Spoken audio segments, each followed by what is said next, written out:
We are discussing simple harmonic motion and the topic is simple pendulum. Many problems we have already done, है ना?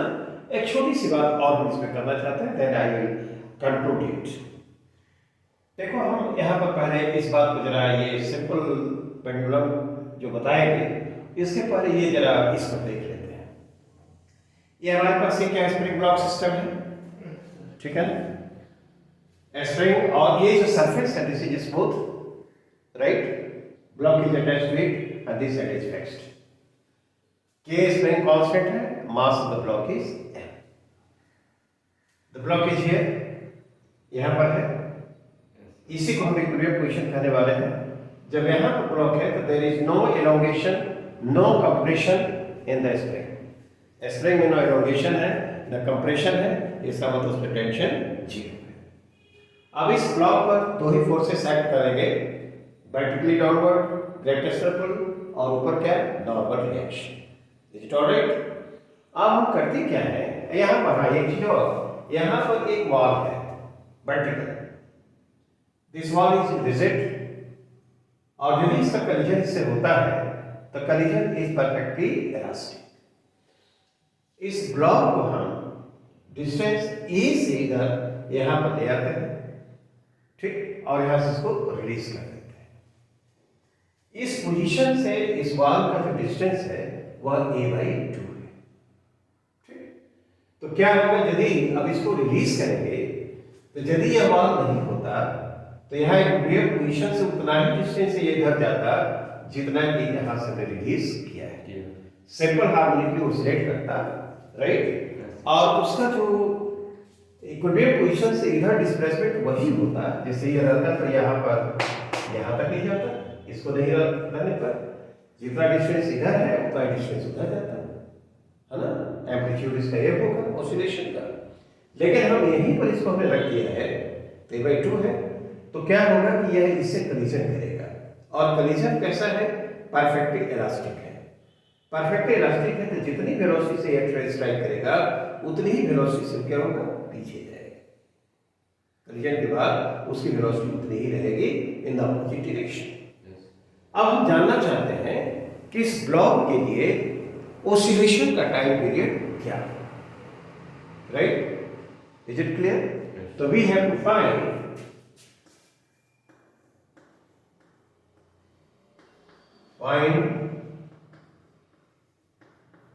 the time period for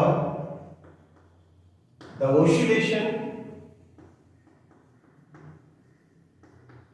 of the block. देखो यही हमारा problem है, ठीक है।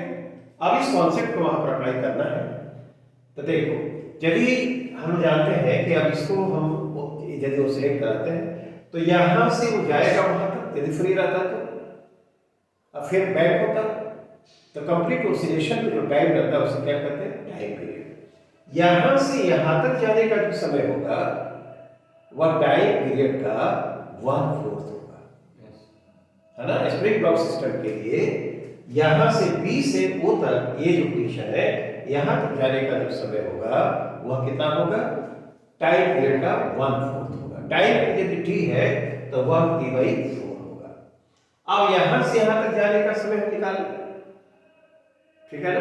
तो मान लो कि यहां से यहां तक जाने का समय T है तो उसको देखते हैं कितने के बराबर होना चाहिए, ठीक है ना। तो इसको हम यहां से ऐसी जगह बनाते हैं। प्रॉब्लम स्पष्ट है। Time taken by the block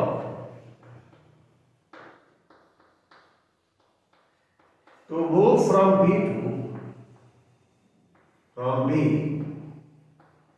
to O, यानी यहां से यहां तक जाने का जो समय है ये वो इसको हम नाम देंगे इस पॉइंट का, ठीक है ना। वह कितना होगा, ये T1 है तो वह T/4 होगा। T/4 and spring block system के लिए जो टाइम पीरियड होता है उसका 1/4 यहां से यहां तक जाने का टाइम, ठीक। तो और ये टी होगा कितना, T equal to 2 pi root over बोलो m by k। Spring block system के लिए टाइम पीरियड कितना होगा ये हमने सीखा है, एक हो गया। अब देखो, अब हम जानना चाहते हैं कि O से C तक जाने में उसको समय क्या लगेगा। तो A से यहाँ एक्सप्रेशन में रहता है A से इक्वल टू हम लिखे A sin ओमेगा t, ठीक है ना। t0 पर यहाँ पर उसको माना जाए इसकी वेलोसिटी इधर हो तो डिस्प्लेसमेंट के लिए जो एक्सप्रेशन होगा x A sin omega t, क्या। अब यहां से यहां तक जाने का समय यदि t2 है तो देखो यहां से यहां तक डिस्प्लेसमेंट कितना होगा a/2, राइट। और यह a sin omega t, omega time क्या है t2। ये t2 क्या है, time taken by the block to move from O to C। t2 क्या है, time taken by the block to move from क्या O to C। O से C तक जाने में ब्लॉक को जो टाइम लगेगा यहां से यहां तक वो उसको हमने मान लिया t2। तो देखो तो x is measured from the equilibrium position, तो x में डिस्प्लेसमेंट होगा यहां से यहां तक का, के लिए हम लिखे जनरल लिखा तो a sin ओमेगा t हुआ, और यहां से यहां तक के लिए x का वैल्यू क्या हो जाएगा a/2, और जो टाइम लगा वो क्या है t2। तो क्या ये बनेगा, अब इससे हम चाहें तो t2 निकाल सकते हैं, तो t2 कैसे आएगा नहीं जरा देखते हैं। बहुत सिंपल है, तो देखो तो इसको क्या लिखोगे, a से कैंसिल हुआ तो 1/2 is equal to sine omega T. ये साइन यहां पर 1/2 साइन पाई बाई क्या लिखोगे 6। साइन 30 का वैल्यू क्या होता है 1/2, तो साइन ओमेगा टी लिख सकते हैं इसको, क्यों ये t2 है, लिख सकते हैं। आप देखो तो π/6 क्या हुआ, π/6 लिखा है, π/6 इज इक्वल टू π/6। ये देखो omega 2π/t, time period spring block system के लिए t 2π/t, आइए रहा t2, ठीक है ना। बताओ t2 कितने बराबर हो जाएगा, पाई से पाई कैंसिल करो, नहीं तो क्या t/12 होगा। तो ये ब्लॉक को यहां से यहां तक जाने का टाइम t1 है और यहां से यहां तक जाने का टाइम t2 है। तो अब जर्नी में जो समय लगा वो t1 + t2 हुआ, अब उतना ही समय इसको क्या होगा फिर यहां से यहां तक आने में लगेगा, तो यहां से यहां तक जाने का समय फिर यहां से यहां तक आने का समय, दोनों का जो सम होगा that will give the time period. तो time period for oscillation of the block क्या होना चाहिए, then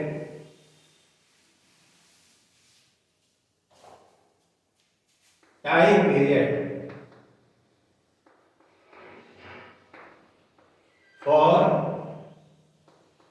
the oscillation of the block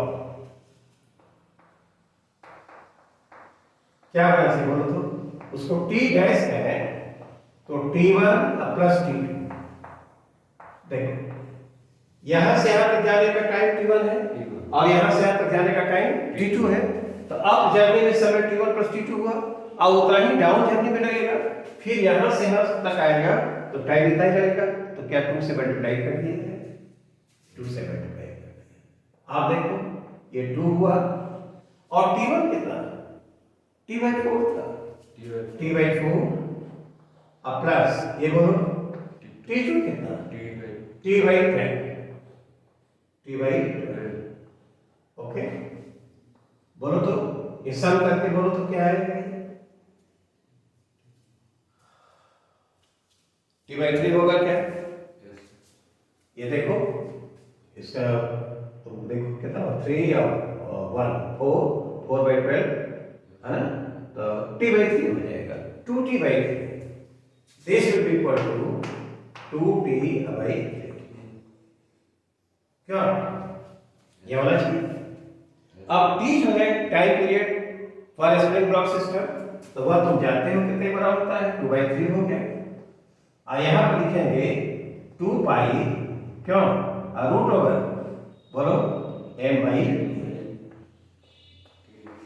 कितना है, इसको 4π/3 लिख सकते हैं हम लोग, है ना, रूट ओवर m/3। इस सिस्टम के लिए टाइम पीरियड जो होगा इतने के बराबर होना चाहिए। आई think this explanation is clear. हमने डिटेल कैलकुलेशन कर दिया है, तो यह ब्लॉक यहाँ से रिलीज किया जाएगा, तो यहाँ से यहाँ तक आने में t1 टाइम जो t/4 है, और हमने बताया कि यहाँ से यहाँ तक जाने में जो टाइम लगेगा वह t/12 होगा। कलीजन इज परफेक्ट इलास्टिक, जिस स्पीड वेलोसिटी से स्ट्राइक करेगा वेलोसिटी का मैग्नीट्यूड वही रहेगा, अपोजिट डायरेक्शन में ये जाएगा, तो यहाँ से यहाँ तक जाने का भी टाइम वही होगा। तो अप जर्नी में जो टाइम हुआ t1 + t2, डाउन जर्नी में कितना है, तो एक ऑसिलेशन में जो टाइम लगेगा इसका 2 टाइम्स कर देंगे, t1 और t2 मैंने रख दिया, और उसके बाद t स्प्रिंग ब्लॉक सिस्टम के लिए जो टाइम पीरियड होता है 2π√m/k उसको मैंने रख दिया, इस पे बता ठीक। अब इसी चीज को हम यहाँ पर अप्लाई करना चाहते हैं, जो प्रॉब्लम यहाँ पर है। देखो इसमें क्या है, simple pendulum, I think this is clear. Simple pendulum है, सैंपल पेंडुलम में हमने क्या किया है, इस प्रॉब्लम को जरा समझते हैं।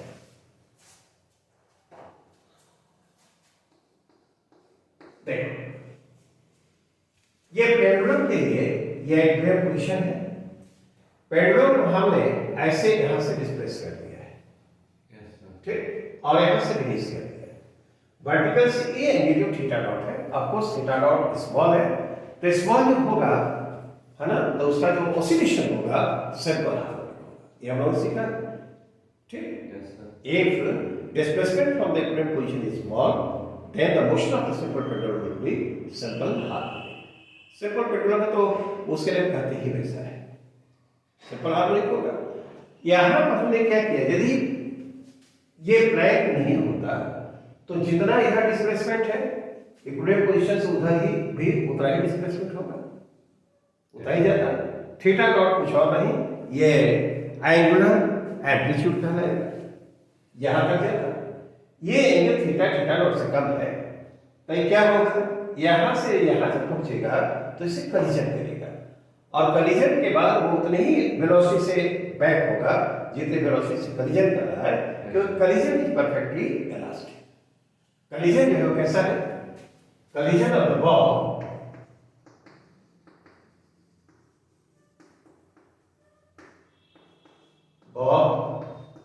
with the plank.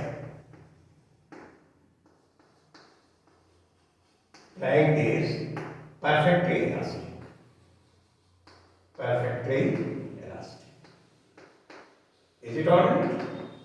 अब तुम देखो पहले की तरह यहां से यहां तक जाने का समय क्या, सिंपल पेंडुलम के लिए जो टाइम पीरियड होता है उसका 1/4 होना चाहिए। इसको हम इस पॉइंट का नाम ए आई बी लिखा, इसको सी है ना। टाइम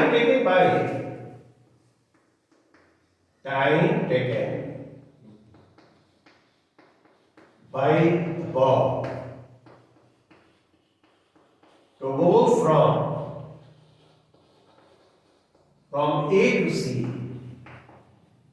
यह कितना होगा t/4। t क्या है, time period for oscillation of the simple pendulum. यहां पर जो t होगा वो 2π होगा, l क्या होगा g, l क्या है लेंथ ऑफ द पेंडुलम, ये क्या हमने सीखा नहीं। तो यहां से यहां तक जाने का जो टाइम होगा दैट विल बी क्या t/4। कंप्लीट ऑसिलेशन में लगे हुए टाइम का 1 होगा, और कंप्लीट ऑसिलेशन में जो टाइम लगता है उसी को टाइम पीरियड कहते हैं। और t स्प्रिंग ये सिंपल पेंडुलम के लिए 2π रहेगा ही। अब देखो, अब हमको समय निकालना है, ये t1 के टाइम t1 है, time taken by the ball to move from A to C इतना, इसको हम कहते हैं T1। ठीक है, राइट। अब हम देखते हैं यहां से यहां तक जाने का टाइम। टाइम डिस्प्लेसमेंट के लिए पिछले क्लास में लिखा था theta is equal to theta naught sine omega T. अब प्लस 5 को हमने जीरो कहा। जब यहां पर यही सब कह रहे हैं कि टी जीरो है और यही से यदि मेजर किया जाए और इसकी वेलोसिटी इधर है ना, तो 5 जो होगा वो जीरो के बराबर होगा। तो यहाँ के लिए हम याद देखें हम लोग यही से डिस्टेंस को मेजर करेगा तो ये ओमेगा टी लिखेंगे, 5 जीरो रखा है। ठीक है कि नहीं?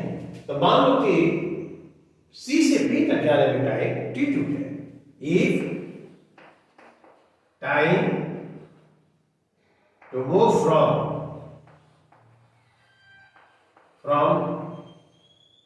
C to B is T2, तो ये थीटा इज इक्वल टू ये थीटा इज इक्वल टू क्या लिखेंगे हम लोग? Theta naught sign by T2 लिख देंगे। वहां समझ रहे? अच्छा ये बताओ तो थीटा बाई थीटा नॉट लिखेंगे तो क्या लिख देंगे? क्या ये साइन ओमेगा है ना, साइन ओमेगा आर T2 क्या लिख सकते हैं, राइट। अब बताओ तो ओमेगा T2 क्या लिख सकते हो? Sine inverse theta by theta naught, ये 2 पाई बाई टी होगा और T2 equal to sine inverse theta by क्या थीटा नॉट। T2 क्या होना चाहिए? T2 should be equal to बोलो T बाई 2 पाई, नहीं, और साइन इनवर्स और क्या थीटा बाई थीटा। देखो ये T2 निकल गया है। ये जो बॉब है यहां से यहां तक मूव करेगा तो उसमें जो टाइम लगेगा T2 वो T पाई क्या होगा 2 pi sine inverse theta by theta. तो यहां से यहां तक जाने का टाइम T1 और यहां से यहां तक जाने का टाइम T2। तो यहां से यहां तक का कितना हुआ? अब जाने में लगा हुआ समय T1 प्लस T2 और कंडीशन परफेक्ट इलास्टिक है तो बैक जब होगा तो यहां तक होगा और टाइम उतना ही लगेगा। तो जो टाइम पीरियड होगा एक ऑसिलेशन में लगा हुआ टाइम तो वो दोनों का सम और उसका 2 टाइम्स। तब हम यहां पर लिखते हैं टाइम पीरियड। इस बॉब को यहां से यहां तक जाना और फिर यहां से यहां तक, ये कंप्लीट ऑसिलेशन है और इसमें जो टाइम लगेगा that is the time period. तब हम लिखेंगे time period for the oscillation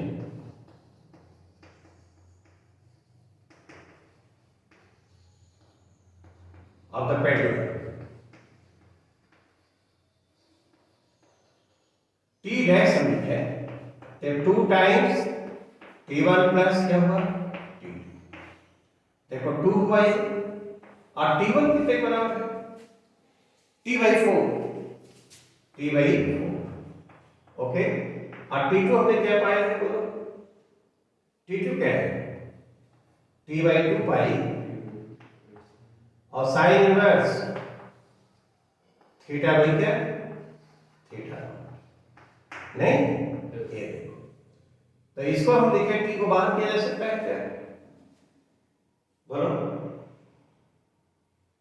T को बाहर कर देते हैं और 2 को अंदर कर देते हैं तो ये T लिख गया यहाँ पर और 2 का तो 1/2 हो गया और प्लस 1/पाई हो गया और साइन इनवर्स और थीटा बाई थीटा क्या यह होना चाहिए। तो अब इसको लिखा जाए तो T क्या होता है? सेपरेट पेंडुलम के लिए time period T 2 pi root over L by g, 2 pi root over L by g. बोलो लिख सकते हैं ना? ये यहां पर ऐसे लिख दिया जाए 1/2 प्लस 1/पाई, ठीक है ना, साइन इनवर्स और ये क्या थीटा बाई थीटा।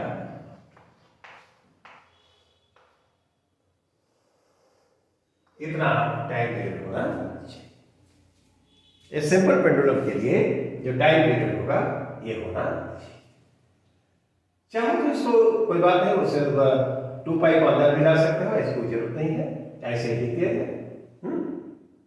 बस हमने एक सीखा, यहाँ से दिन छोड़ते हैं तो T/4 यहाँ, फिर यहाँ से यहाँ तक जाने का समय निकाल दिया जाए, है ना।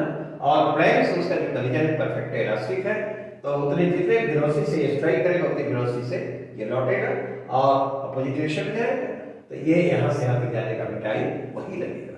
ठीक, तो T1 + T2 आप जाने में लगा हुआ समय और T1 + T2 डाउन जाने में लगा हुआ समय, दोनों को सम कर दिया जाए and that will give the time period for the oscillation. I think this explanation is clear. Okay, ठीक। हम लोगों ने सिंपल पेंडुलम पर विचार किया। Just we considered several problems in different situations. अब जरा दूसरी पेंडुलम बात करते हैं, उसको हम लोग कंपाउंड पेंडुलम कहते हैं या फिजिकल पेंडुलम। ये होता क्या है? देखो, एक रिजिड बॉडी है। रिजिड बॉडी का मतलब हुआ if some external force is applied, the relative separation between the constituent particles of the body does not change, है ना। relative separation between any two constituent particles of the body does not change। तो इस तरह की body को क्या कहेंगे? Rigid body कहेंगे। इस रिजिड बॉडी को हमने एक पेग से सस्पेंड कर दिया है। Peg this is like this and the peg is smooth। इसके और पेग के बीच में कोई फ्रिक्शनल फोर्स नहीं होगा, और ये जो दीवार है तो वाल से भी ये क्या है, इससे फ्रिक्शन नहीं हो रहा है। There is no air resistance, you know, peg is smooth, there is no friction between the wall and the body, या उससे अलग है, कॉन्टैक्ट में है ही नहीं। और सेकंड चीज क्या है? There is no air resistance. This is the ideal situation. अब यदि इस रिजिड बॉडी को हम ऐसे थोड़ा डिस्प्लेस करके छोड़ देंगे, ठीक है ना, तो ये ऑसिलेट करेगा, ठीक है ना। हम देखेंगे कि यदि डिस्प्लेसमेंट थीटा स्मॉल है तो इसका जो मोशन होगा सिंपल हार्मोनिक होगा। अभी देखो, ये जो वो है जहां से हमने यहाँ पेग लगाया है, स्मूथ पेग, और ये जो जी दिखलाया गया है, this is the centre of gravity of the rigid body. Mass of the body is m, ठीक। O से और G के बीच का जो सेपरेशन है, जो डिस्टेंस है, उसको स्मॉल n से हमने नोट करना है ना। OG इज इक्वल टू क्या है?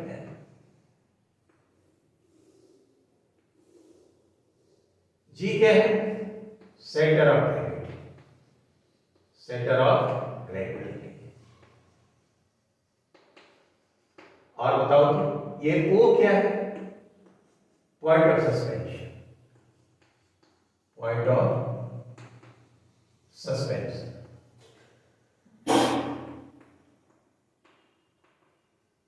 जहां से हमने लगाया है, आई think this is the term will be use, है ना।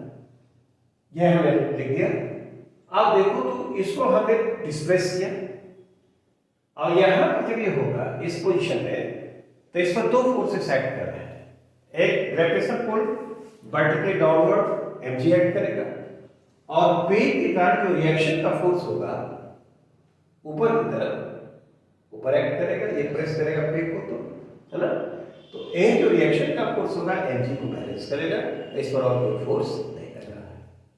There is no torque in this situation, and these two forces are acting, normal reaction force due to the peg and gravitational pull, right। इसको जब displace करेंगे तो मान लो कि ये जो डिस्प्लेस पोजीशन है तो G डैश पर आ जाता है, ठीक है। ऐसे बड़ी को ऐसे हम डिस्प्लेस करेंगे तो G moves from G to G dash. अब देखो, अब जब इस पर फोर्सेस एक्ट करेंगे तो क्या होगा? mg एक्ट करेगा और नॉर्मल रिएक्शन का फोर्स एक्ट करेगा, ठीक है ना। mg तो लग रहा है और ठीक है, लेकिन इसमें टॉर्क होगा।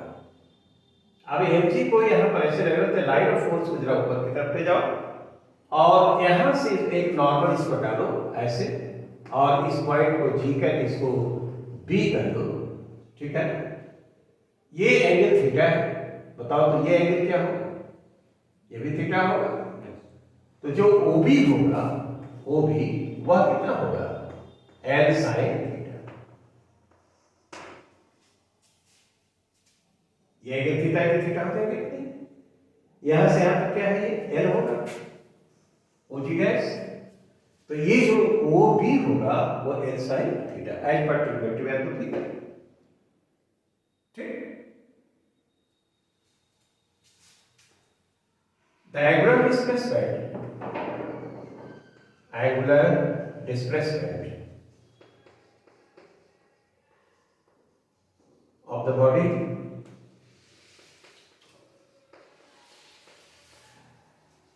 at any time t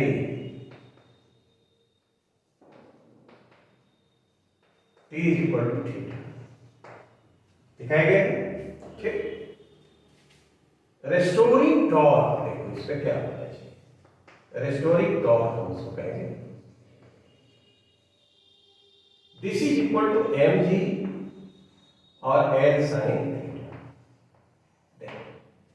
mg से हेल्प करेगा, ये लाइन ऑफ फोर्स को इसको एक्सटेंड करो इसको, और वो से इस पर नॉर्मल डालो, नहीं तो mg into L sin theta, यहां पर ऐसे लिख देते हैं L sin theta, this is the torque. ये टॉर्क क्या करेगा, इसको इस तरह से रीस्टोर करने के लिए इनिशियल पोजीशन में लाने की कोशिश करेगा।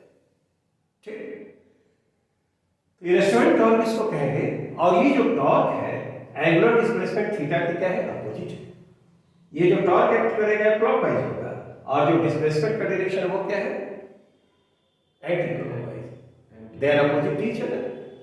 अब इक्वेशन ऑफ मोशन यदि हम इस बॉडी के लिए लिखें तो क्या लिखें, equation of motion, equation of motion. ये कैसा मोशन है, रोटेशन मोशन है। क्या ये O के अबाउट रोटेट कर रही है, ये O के अबाउट रोटेशन है, कैसे जा रहा है। आप देखो तो आई है ना, ट्रांसलेशन मोशन में जैसे हम लोग मास लिखते हुए यहां पर क्या लिखेंगे, मोमेंट ऑफ इनर्शिया, और वहां पर लीनियर एक्सेलरेशन यहां पर क्या लिखेंगे, एंगुलर एक्सेलरेशन। ये हम लोगों ने पढ़ा है रोटेशन में। तो देखो ये I d2 theta by dt, ये moment of inertia about the axis, इस एक्सिस के अबाउट एक्सिस ऑफ रोटेशन, उसके अबाउट इस बॉडी का मोमेंट ऑफ इनर्शिया वो आई, और d2 थीटा बाय dt इसका this is the angular acceleration, और is equal to restoring torque, और वह होता है mg L sin थीटा। बताओ तो हमारे इस इक्वेशन में हम क्या मिस कर रहे हैं, सिंपल बात बताया है। ये देखो तो ये टॉर्क का डायरेक्शन भी होगा, ऐसे इसको लाने की कोशिश करेगा, और थीटा का डायरेक्शन ये है, तो एंगुलर डिस्प्लेसमेंट थीटा का डायरेक्शन और टॉर्क का डायरेक्शन एक दूसरे के अपोजिट है। तो यह नेगेटिव साइन शुड बी क्या है, y d2 theta by dt इसका should be equal to minus mg sin theta. ये रेस्टोरिंग टॉर्क है। मैंने कहा कि theta is small, for small theta sin theta will be theta, for small theta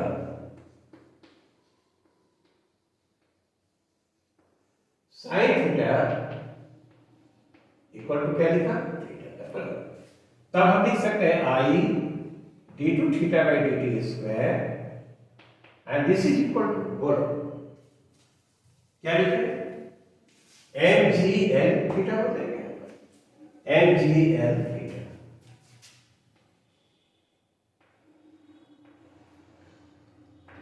क्या लिख सकते हैं, तो d2 theta by dt square minus है माइनस mgl, अब आई क्या, आई इंटू क्या, थीटा। थीटा का जो कांस्टेंट कोफिशिएंट है उसकी जगह पर क्या लिखें, ओमेगा स्क्वायर, ओमेगा स्क्वायर लिख दो, माइनस ओमेगा स्क्वायर क्या, थीटा। अब देखो तो ये जो आया, क्या यह differential equation second half motion को रिप्रेजेंट करता है, क्या ये डिफरेंशियल इक्वेशन किसका है, सिंपल हाफ मोशन का। तब हमने क्या कंक्लूड किया, motion of this rigid body about the plane है ना विल बी सिंपल हार्मोनिक, ये एक्सिस है, ठीक है ना, ये ऐसे ऐसे क्या करेगा इक्विलिब्रियम पोजीशन के दोनों तरफ सिंपल हार्मोनिकली ऑसिलेट करेगा। अब ओमेगा स्क्वायर ओमेगा निकाल सकते हैं, तो इसमें देखो तो ओमेगा क्या आएगा, ओमेगा इज इक्वल टू, इसका एंगुलर फ्रीक्वेंसी कहेंगे, omega is equal to root over mgl by I. ठीक, ये 2π/t यदि टाइम पीरियड t हो तो 2π/t होगा, तो टाइम पीरियड t जो होगा 2π रूट ओवर बोलो आई बाई mg। क्या ये होना चाहिए? ये कंपाउंड पेंडुलम के लिए टाइम पीरियड का एक्सप्रेशन हो गया। ठीक, इसमें ध्यान रखना कि आई क्या है, एम क्या है, जी क्या है, एल क्या है। आई क्या है, moment of inertia of the rigid body about the axis, about the axis, axis of rotation, ये जिसके अबाउट रोटेट कर रहा है, तो ये जो इसके अबाउट मूव कर रहा है, रोटेट कर रहा है, उसके अबाउट मोमेंट ऑफ इनर्शिया है। M mass है, G acceleration due to gravity at this place, and L is the separation between O and G, the point of suspension, and this is center of gravity.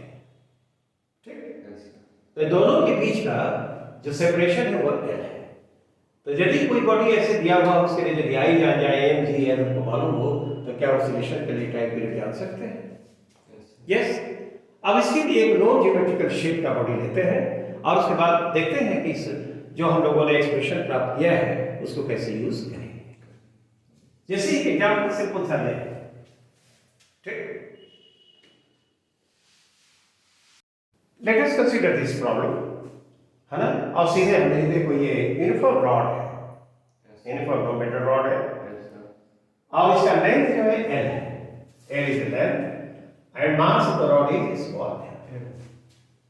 एक and पर यहां पर एक हमने whole बनाया है और एक पेग से इसको सस्पेंड कर दिया गया है, पेग है से। अब ये इसका सेंटर ऑफ ग्रेविटी क्या जी ठीक मिडल में होगा, बोलो आई इस पॉइंट का नाम कह दिया, ठीक है। यूनिफॉर्म रॉड है तो ओ जी ये कितने ग्राम होगा, क्या L/2 होगा, तो ये स्मॉल l लिखा था हमने। आप यदि इसको एक ब्लेड पोजीशन से थोड़ा सा डिस्प्लेस कर छोड़ दोगे तो ऐसे ऐसे क्या करेगा, ये ऑसिलेट करेगा और वो ऑसिलेशन सिंपल हार्मोनिक होगा और उसके टाइम पीरियड की जो होगा 2π/i/mg। बताओ तो यहाँ पर इसके लिए OG L/2 ये स्मॉल l हो गया। अब हमको चाहिए I, यदि तुमको याद हो तो इस यदि रॉड है यूनिफॉर्म रॉड और उसके एक एंड से कोई एक्सिस जा रहा है जो लेंथ के परपेंडिकुलर है, तो उसका मोमेंट ऑफ इनर्शिया उसके अबाउट क्या होता है, mL²/3। You must remember this result. तो इसके अबाउट मोमेंट ऑफ इनर्शिया जो लिखेंगे वो कितने बना होगा, m, है ना, L²/3। ठीक, इस एक्सिस के अबाउट इसका मोमेंट ऑफ इनर्शिया जो होगा mL²/3। हम लोग को रिजल्ट क्या होना चाहिए, हम लोगों ने इसको किया है। आप देखो तो तुमको स्मॉल l भी मालूम हो गया, I भी मालूम हो गया, तो t टाइम पीरियड की ऑसिलेशन का होगा क्या, 2π रूट होगा, बोलो I/mgl, क्या यही है। तो इसमें रख दो ये 2π, I कितना है mL²/3 है, 3 है ना, और mg ये हो गया और a स्मॉल m क्या है, L/2 है, तो 2 पर चला जाएगा, m से m कैंसिल होगा, क्या L से ये भी गायब हो गया, तो ये 2π रूट होगा क्या है, क्या ये 2l हो जाएगा अब I/3। I think this is alright, है ना। ठीक, इस यूनिफॉर्म रॉड के ऑसिलेशन के लिए सिचुएशन में जो टाइम पीरियड होगा 2π रूट ओवर 2/3 ही होना चाहिए। Is it clear? तो देखो इसमें हमने ये t 2π रूट ओवर i/mg तो लाया ही था, और यदि जो बॉडी है उसका वो ज्योमेट्रिकल बॉडी जो उसका शेप हमको मालूम है ना, और उसका मोमेंट ऑफ इनर्शिया हम जान सकते हैं, नहीं जान रहे हैं, तो यहाँ पर है तो I will get the reason. तो यह सिंपल हार्मोनिक रॉड को सिलेक्ट करेगा और उसके लिए टाइम यूनिट होगा 2 पाई over 2a/3 0। Some more problems I will do in the next class, and that's all for today. Thank you.